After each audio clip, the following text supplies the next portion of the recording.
minus 20 seconds, ignition arm minus 15 seconds,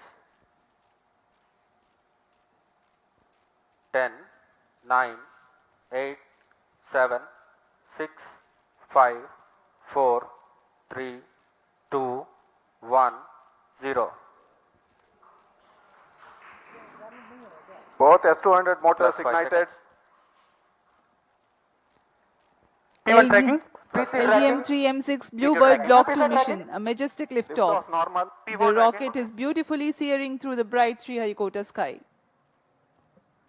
Plus 20 seconds.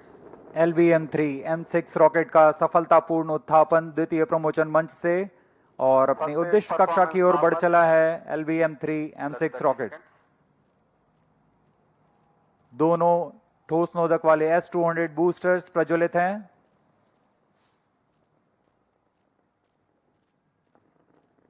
प्रथम चरण का कार्यकाल लगभग 126 सेकंड का होगा और इस दौरान यह लगभग 6000 किलो न्यूटन प्रणोद उत्पन्न कर रहे हैं। Very thrilling vibration at the launch base due to the thrusting of twin S200 motors. Plus 1 minute. Shato engine main auto. बहुत ही साफ नजारा देखने को मिल रहा है। यहाँ उपस्थित लोगों को बहुत ही रोमांच का अनुभव हो रहा होगा।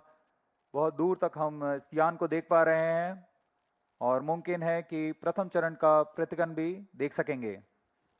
Each S200 motors generates 5,952 kilonewtons. Burn duration for present mission is 132.5 seconds.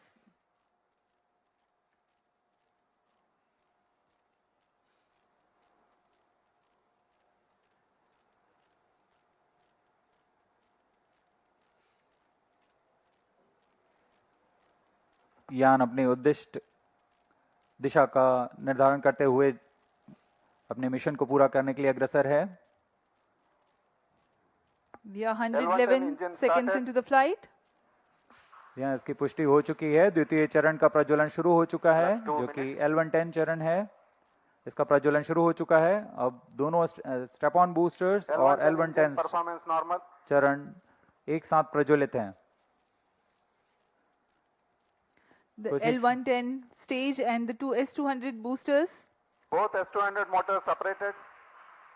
Just now we have had a confirmation of the separation of the two S200 boosters.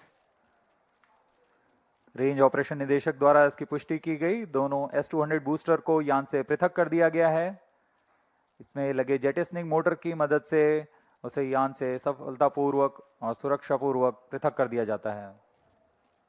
We are 160 seconds into the flight. Current altitude 104 kilometers. वर्तमान में L110 यानी द्वितीय चरण प्रज्वलित है। Payload fairing separated. Plus 3 minutes. Closed loop guidance initiated. यान से ऊष्मा कवच को पृथक कर दिया गया है। अब यान 123 किलोमीटर की ऊंचाई पर प्राप्त कर चुका है और वर्तमान में यान क्लोज लूप गाइडेंस के अंतर्गत स्वतः दिशा निर्धारण कर रहा है।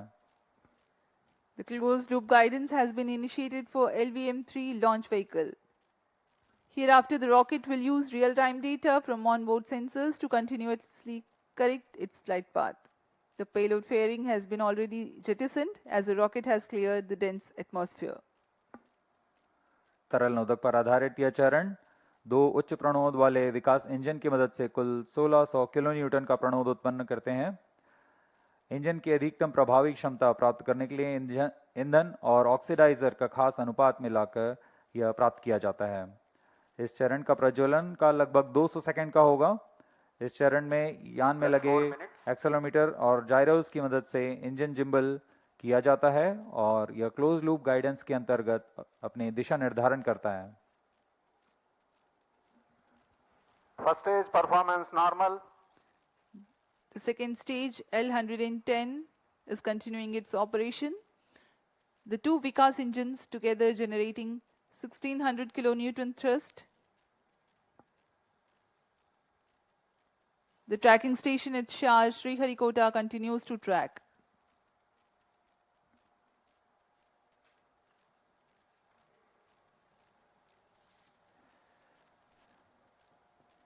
जी हाँ, यान पूर्णतः सामान्य निष्पादन करता हुआ अपेक्षित पथ का अनुकरण करता हुआ उद्दिष्ट मिशन की ओर बढ़ रहा है। Cryo stage authorization issued.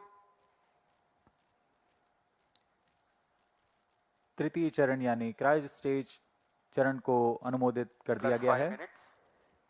Shower and footbed ground stations L1 10 continue to shut off. acquire data. L110 stage separated. Cryo stage ignition command. Cryo stage ignition confirmed.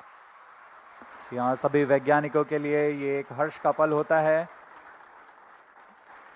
Range निदेशक द्वारा भी इसकी पुष्टि की गई। द्वितीय चरण को सफलतापूर्वक बनकर यान से पृथक कर दिया गया है तथा अंतिम चरण तृतीय चरण प्रज्वलन शुरू हो चुका है। Now the third stage of LVM-3 rocket, the cryogenic stage, has commenced its operation. Cryo stage performance normal. It is thrusting nominally with 28.6 tons of cumulative propellant loading of liquid hydrogen and liquid oxygen. The engine develops 200 kilonewtons thrust.